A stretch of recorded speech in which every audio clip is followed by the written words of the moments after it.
मेरे पिता इस सदमे को सह नहीं पाए और उनकी मौत हो गई। हम रोड पर आ गए अवंती। मेरी माँ और मैं हमने बहुत मुश्किलें झेलन। अवंती की आंखों में आंसू आ गए। यूज विश्वास नहीं हो रहा था कि राजेश सिंघल ऐसा कुछ कर सकते हैं। लक्ष्य, तभी मैंने कसम खाई थी कि मैं राजेश सिंघल से अपने पिता की मौत और अपनी बर्बादी का बदला लूंगा। मैंने सालों तक मेहनत की, खुद को तैयार किया और यहाँ तक पहुंचा।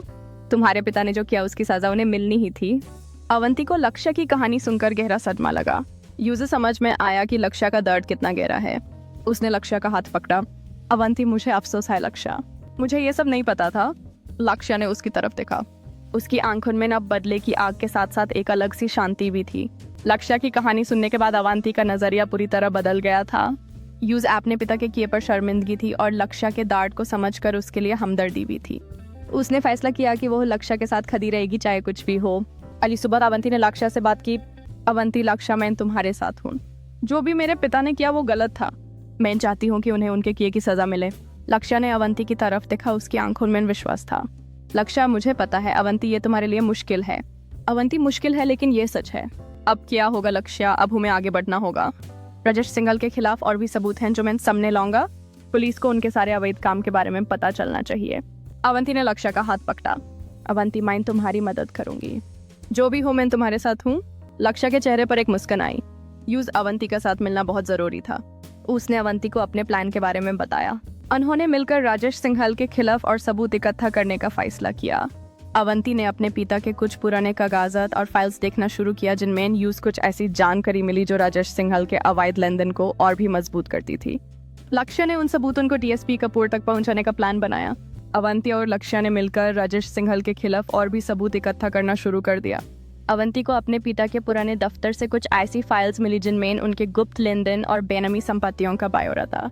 लक्ष्य ने इन सबूतों को डिजिटल रूप में बदला और उन्हें डीएसपी कपूर तक पहुंचाने का प्लान बनाया।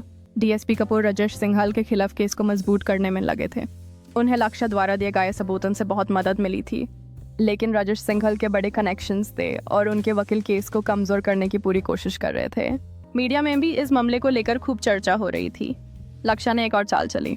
उसने कुछ गुमनाम सोर्सेज के जरिए मीडिया तक राजेश सिंघल के अवैध लेनदेन और उनकी बेनामी संपत्तियों की जानकारी पहुंचा दी। ये खबर मीडिया में आते ही हंगामा मच गया। टीवी चैनल्स पर राजेश सिंघल के खिलाफ खबरें चलने लगीं और उनकी छवि पूरी तरह खराब हो गई। मीडिया के दबाव के कारण डीएसपी कपूर पर भी केस को जल्दी से जल्दी सुलझाने का दबाव बढ़ गया। उन्होंने राजेश सिंघल से सख्ती से पूछताछ की। लक्ष्य, हाँ अवंती, अब मैं शांत हूँ। मेरे पिता को न्याय मिल गया। अवंती, अब हम क्या करेंगे? लक्ष्य ने अवंती का हाथ पकड़ा। लक्ष्य, अब हम एक नया सफर शुरू करेंगे अवंती। एक ऐसा सफर जहाँ सिर्फ सच और न्याय होगा। हम एक नया बिजनेस शुरू करेंगे जो ईमानदारी और मेहनत पर आधारित होगा। अवंती ने मुस्कुराते हुए लक्ष्य की तरफ देखा। यूज पता था कि लक्ष्य अब एक नया इंसान बन गया है। उसने अपने बदले को पूरा कर लिया था और अब वो एक बेहतर भविष्य की तरफ बढ़ रहा था। अवंती, मैं तुम्हारे साथ हूँ लक्ष्य, हमेशा। लक्ष्य ने अवंती को गले लगा लिया। उन्होंने मिलकर एक नया जीवन शुरू करने का फैसला किया। एक ऐसा जीवन जहां उनके बीच कोई राज नहीं होगा और जहां वे एक दूसरे का साथ देंगे।